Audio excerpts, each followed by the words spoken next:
Asking for a large solicitation requires a lot of preparation if done properly. Large gifts don't just fall out of the sky. And there are at least 8 things that must be done first before you make that solicitation. Hi, my name is Paul Hosh, and I'm on a mission to make the world a better place, one nonprofit at a time, one fundraiser at a time. And you can help me by liking, subscribing, ringing the bell, and sharing this video. Thank you, I would much appreciate it. Now let's get into it.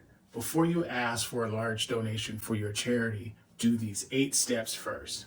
Number 1, research the donor. Where do they live? What schools have they attended? What jobs have they had? What are they interested in terms of funding? What have they funded in the past? Sometimes you have to ask them. Professional and social affiliations.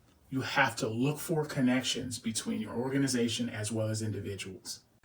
The next step, which is probably my favorite, number 2, preparation. Inviting the prospect down to your facility to gauge their interest. I have a saying.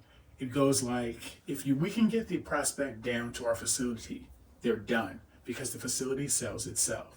Most nonprofits are that way. Once you get a prospective donor down to your facility, they're all but done. Decide who should be part of the solicitation presentation. Who's good with visitors? Who likes to talk about what they do? Who is likable? Also, decide on the solicitation amount and who should ask. Don't ask for too much, but don't ask for too little. Try to come somewhere in between. And the person that should be soliciting should be the person that is least likely for the prospective donor to say no. Continuing with preparation, next you're going to write up the talking points, the agenda, and the deck for all players. And the players should likely be the president or board chair, the program officer, the beneficiaries, and also yourself, the development officer. Yet be flexible enough to change it up for what the prospective donor may want to see first. Rehearse the presentation. 2 or 3 days before the actual solicitation, make sure you gather everybody together and do a complete run through. I've been a part of several mock solicitations where individuals have crashed and burned because they didn't prepare enough for the presentation. And I was thanking goodness that we had practiced before and we were able to suss those things out and fix those problems.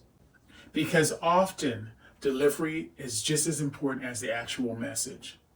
After the first run through, make the adjustments, repeat, discuss the dress code. If individuals wear a uniform, make sure that they wear a uniform for the actual presentation. And get everybody to understand they need to be at the presentation 15 minutes early. Next, fast forward to the prospective donor being on your facility, being prepared to be solicited. Number 3 is the who.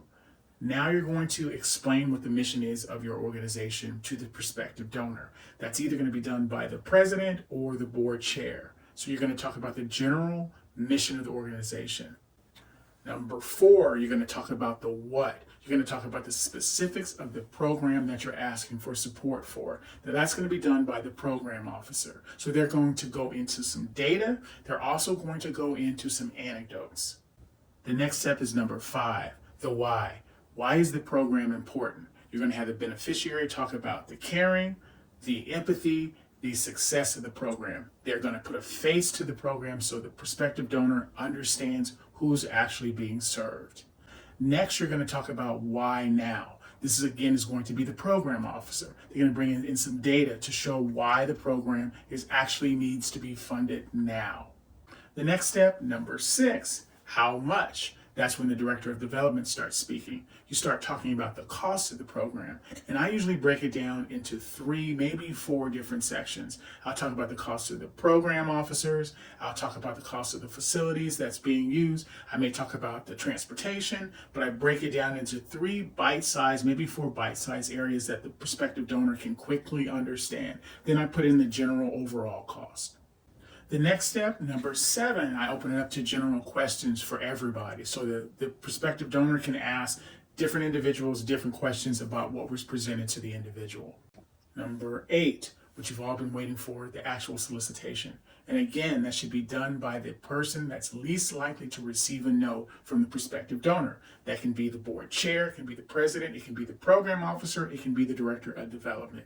And I like to start with, would you consider a gift of X for this program? And then remain quiet. And then once the prospective donor answers or has more questions, I answer those questions, then I go right back to the solicitation again. Again, would you consider a gift of X for this particular program? Once the donor says yes, we thank them for their visit, ask them if they have any more questions, and then we follow up.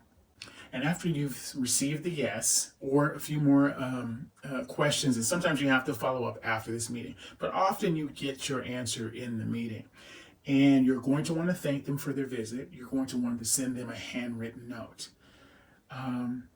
And once you receive the gift, it's a beautiful thing. This is my favorite part of the job, is preparing a solicitation, putting all the teams together to make the solicitation, and then making the actual solicitation and making it so everyone really feels good about it. The prospective donor feels great about it. The program officer, the beneficiary, the president, the board chair, everyone involved feels pretty good about it. So it's really my favorite part of the job. And if done properly, everyone is happy about the meeting. Are you struggling to hit your fundraising goals, or do you just want to level up? I would love to help you.